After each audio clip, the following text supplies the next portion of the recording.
Swayam Prabha. Digital India. Educated India.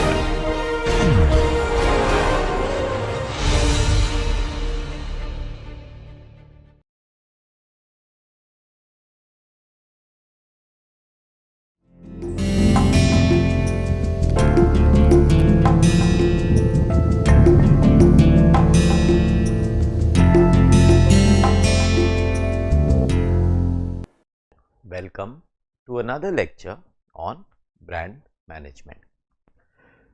I would like to remind you that till now we have seen how brands operate in the marketplace. Brands also operate in the minds of men and women. In other words, in the minds of consumers. So, the brand management activity that is conducted by brand managers, by companies, are actually conducted at both the places, one at the marketplace and second in the minds of men. It is important to note that the activities are happening at these two places, and these two are very different kind of places. Marketplace, which has a large number of products and brands, and then of course it's a melange of cultures, value system, and so on so forth. We must not forget that a marketplace is also a place of conflicting interests.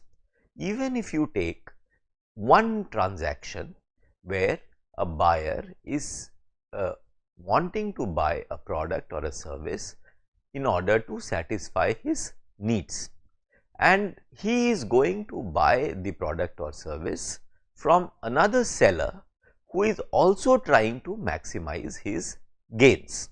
Now, in this conflict, buyer wants to pay as less as possible, whereas seller wants to extract as much as possible. So, in this transaction itself, in fact, in any transaction, there is a conflict, and this conflict gets resolved when both of them think that they have got a good deal.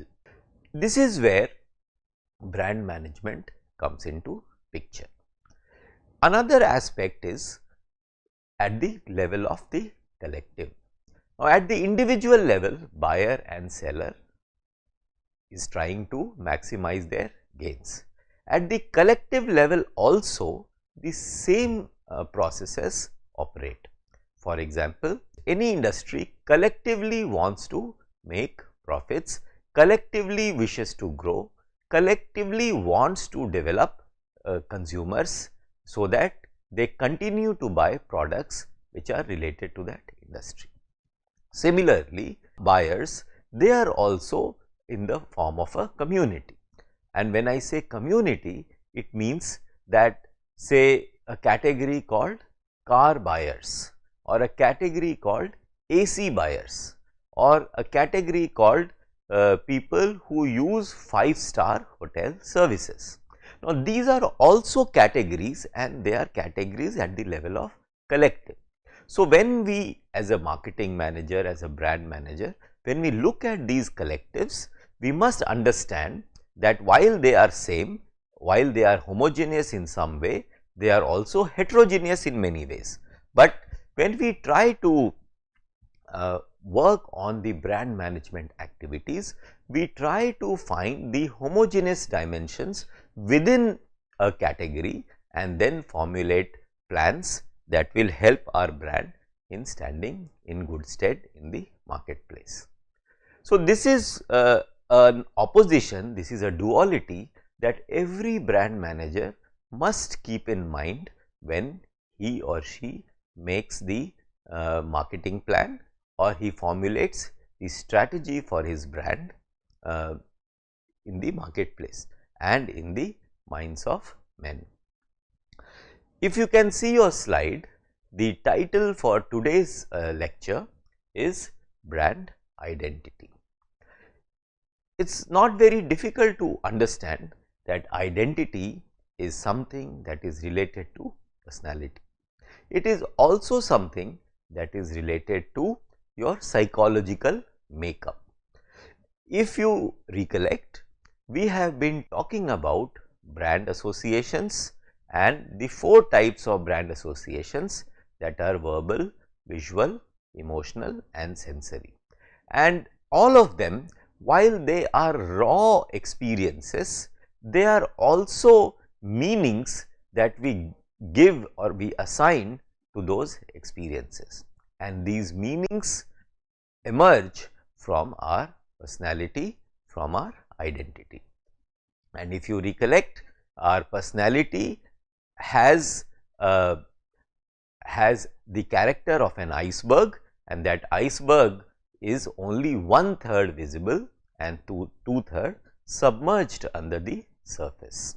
So, it is important to understand that the meanings that we assign to these brand associations emerge from our upbringing, from our culture, from our childhood experiences. If you remember the structure of personality, we said that it has 3 parts: id, ego and superego. Superego tells us what we cannot do.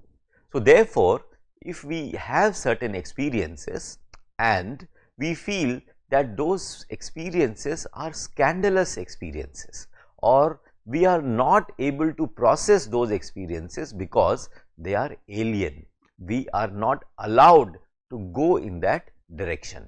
If you remember, we discussed about Electra and Oedipus complexes. So, moment such experiences occur, we edit them out, and therefore, the meanings that we assign are generally considered as acceptable meanings. A brand manager must understand that consumers do have these experiences and do have these meanings at the level of subconscious and the unconscious. They may edit them, they may suppress them, but they all remain. So, brand managers, when they are working with brand personality or brand identity, or where they are trying to address subliminal needs of consumers, they must be aware, they must keep these ideas at the back of their mind when they are creating communication strategies. So, with this introduction, let us move forward and look at what really is brand identity. Now, it is not very difficult to understand what really is brand identity. Identity, as all of us know, is something unique, something singular, something that stands out, and it is echoed in the definition also that you find on your slide. So, it says brand identity is defined as a brand's uniqueness, brand's singularity. It is the meaning of the brand as seen by the firm. You must understand that while brand identity is not just uniqueness and singularity, it is the uniqueness and singularity as seen, as decided and as communicated by the firm. So, this firm is very important, because it is this firm which is deciding what really will be my uniqueness and my singularity. And when I say my, it means not the firm's singularity or uniqueness, but the brand's singularity or uniqueness. In the slide, you can see an example of Citibank or Citigroup. Now, this city logo that you see on the slide was designed by a company called Pentagram, and what they did was, you can see the color blue and the arc of in orange or in red, which was constructed by Pentagram, so that it becomes a commonly known logo across the world. You know that Citigroup is the largest financial firm in the world, and this logo, I am sure most of you would recognize that this belongs to Citibank or Citigroup, and this logo serves as the inspiration for a large number of organizations which are aspiring to become big in financial service sector and also big in any other sector, because Citi logo or Citi brand is a very powerful brand. So, but just creating the logo is not enough, because if logo is not backed by actual experiences that the consumer has with your brand, your brand promise will not be fulfilled and there will be dissonance in the marketplace, and people would therefore not continue to buy your products and services.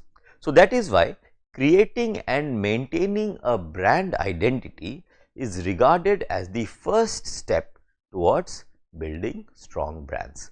So, if you have visited any branch of Citibank, you would realize that in a branch you have something like a blue wall. So, this color blue that they use in their branches, that blue is a derivative of the blue that you see in the logo. So, Pentagram says that when they created the logo, they decided that the blue that they are using will be used across all the branches of Citibank in a certain form, and that certain form was called blue wall.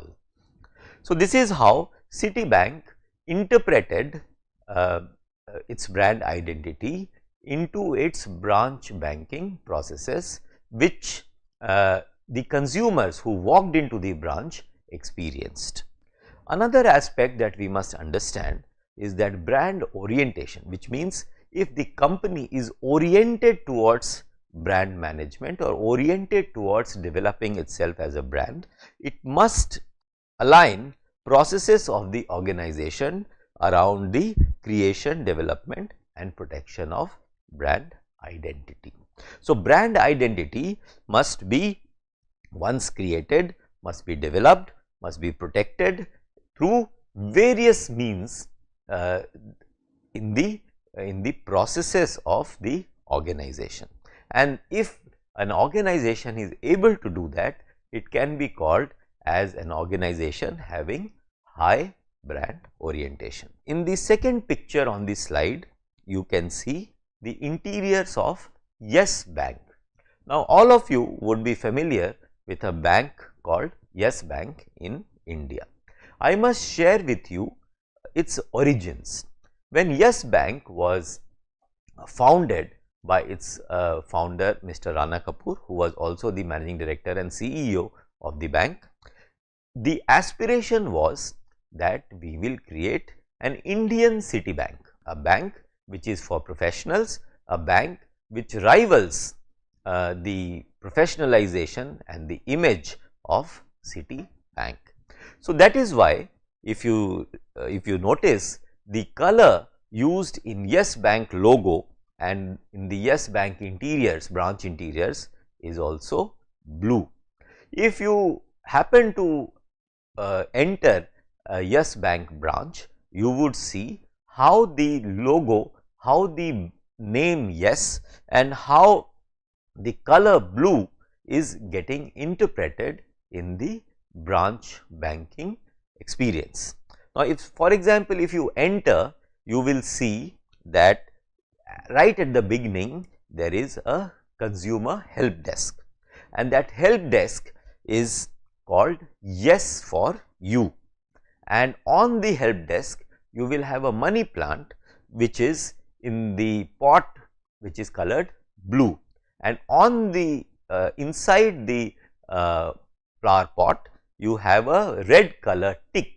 Tick says yes, and then behind the Yes Bank Yes for You desk, reception desk, you have a glass wall, and on that glass wall you have a water curtain.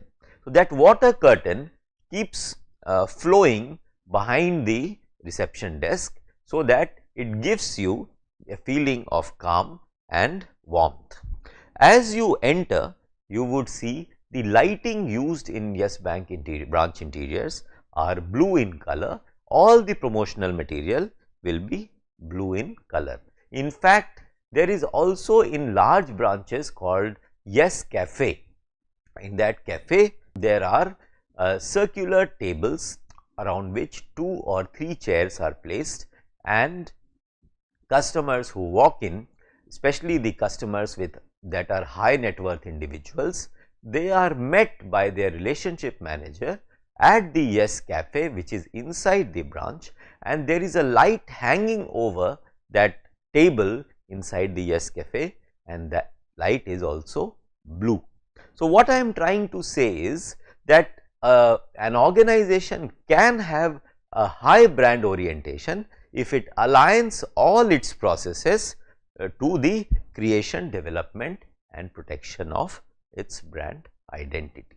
So, as you have seen that Yes Bank and Citibank in this case have demonstrated a high brand orientation, and they have aligned the processes of their organization around the creation, development and protection of their brand identity. Let us move forward and look at the distinction between brand identity and brand image. A simple intuitive understanding is that brand identity is something within and brand image is for people outside. This is an intuitive understanding that all of us have when we try to compare these two words called identity and image. Let us see how they get interpreted in the context of brand management. Now, as we were seeing earlier in the cases of Citibank and Yes Bank, a clear and effective brand identity should have understanding and buy-in throughout the firm. Now, when you are using the color blue, and when we say color blue represents professionalism, it represents trust, it represents corporate colors, it is important that everyone in the organization understands what is the meaning of these colors and therefore the brand identity. Only if the employees understand the value of or the meaning of these colors and the shapes and colors and meanings associated with these terms, they will be able to behave with consumers and with other employees in such a way that they live the brand identity. And only if they live the brand identity, the experiences of the consumer will be according to the plan made by the brand manager, and then there will be no dissonance, there will be an alignment between what the brand promises and what the consumers experience. And only when there is that alignment, consumers will continue to flock to their brand, and brand will continue to grow. So, this is something that we must understand as brand managers, that our work as brand managers is not limited to the marketing department. Our communication that takes place in the marketplace must also take place within the organization, so that people understand what really brand stands for, what brand is trying to do in the marketplace, what promises it is making to the consumers, so that all the employees in the organization also align their thoughts and behavior to that brand promise. Let us come to the second point, how brand identity is distinguished from brand image. As we said earlier, brand image is actually the consumer's perception of the brand, and it is important, which we are also speaking just now, that measures of brand image, brand identity congruence must be developed. It is nothing but what we have just discussed, that the brand promise that the brand managers have constructed for your brand, that promise has to be delivered, and it has to be delivered in a seeming manner, in a demonstrable manner, which means what? It means that the consumers must also realize that the promise that the brand has made, it is actually fulfilling, and the consumers have the same experience as they are being promised in the communication made by the brand. You can see the picture on the slide, and it says brand identity versus brand image. Brand identity is the way you want folks to perceive you. So, you remember the previous slide, we have said the first point, brand identity is defined as a brand's uniqueness, its singularity. It is the meaning of the brand as seen by the firm. So, as seen by the firm, that you must understand, and the same thing is getting reflected here, the way you want folks to perceive you. So, it is you who is the decision maker, it is you who is the subject, all right. And how do you communicate that? What you want people to perceive, how you want people to perceive you? You do it through tagline, through logo, through aesthetic style, through the language that you use, and so on and so forth. These are some examples, but they are indicative of the tools that are at the disposal of the brand manager, so that they make people perceive the way they want to be perceived. In the second part of the picture, you see brand image, and brand image is what? It is the ways that customers actually perceive you. So, you may say that I am a very trustworthy brand, but customers do not trust you. They may not trust you because they have seen that what you have promised, you have not actually delivered. So, customers may perceive you differently from the way you want them to perceive, and this is something that you must be aware of. You must continuously do market research, you must meet consumers, you must talk to them and understand what they are liking and they are not liking about your brand, and that is how you will know that there is no congruence or there is little congruence between brand image and brand identity. And only if you manage to achieve brand congruence, you can hope to succeed as a brand in the marketplace. So, customers perceive your brand through reputation, through emotion, through impression, and through belief. So, we must understand that there is a difference between brand identity and brand image, and we must be conscious of both. Now, brand identity can be seen from at least two perspectives. One perspective obviously is that of a brand manager, and therefore the firm's perspective, which can also be the CEO's perspective, and so on. Then there is also another perspective, that is the designer's perspective, because as you have seen in the previous slide, you are communicating your brand identity through logo, tagline, aesthetic style, language tone, typefaces, etc. And who designs all these communication material? They are all designed by designers. So, brand identity, if you look at from designer's perspective, gets interpreted through these tools like logo, like slogan, font, messages, typefaces, color, etc.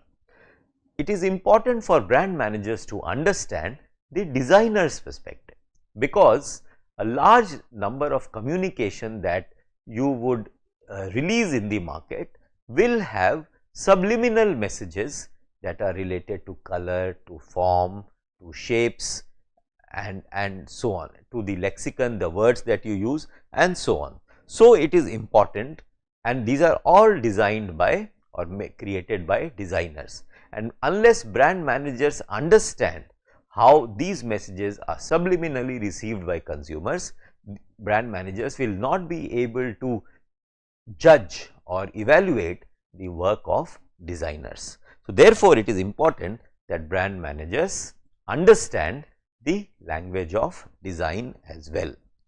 Now, there is a new term in the field of design that is called branding theatre, and this forms a part of a design discipline called communication design, because in communication design they work with logo, slogan, vision, font, message, typefaces, etc.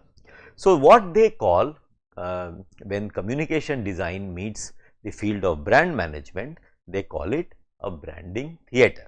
And in the new branding theater, because now both the discipline of marketing, the discipline of design, and also the platforms through which the brand gets communicated are also expanding.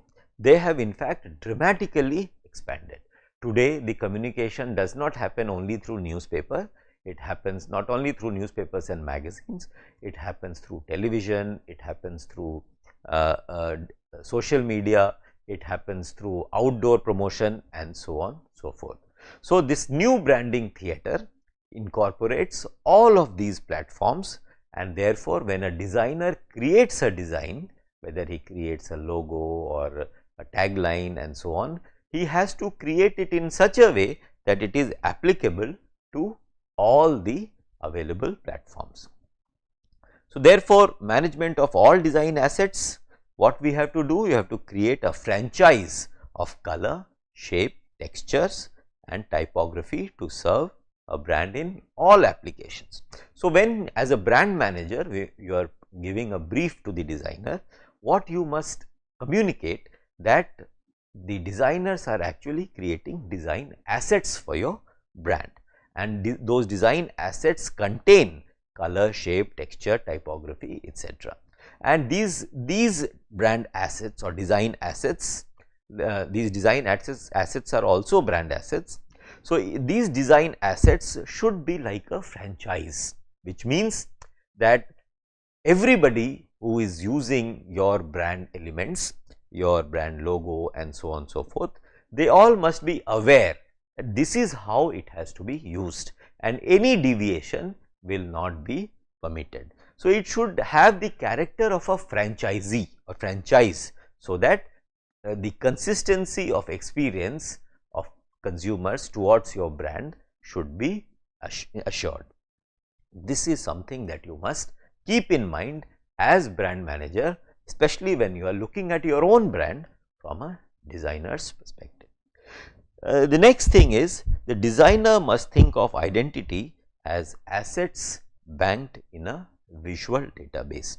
Now, it is important that when the designer is working with a brand, what is he trying to do is to depict the values of a brand in a visual language, and when he tries to convert the idea, the experience of a brand into a visual language, he creates these logos and brochures and campaigns and so on and so forth, and what he is actually creating is a visual database for the brand.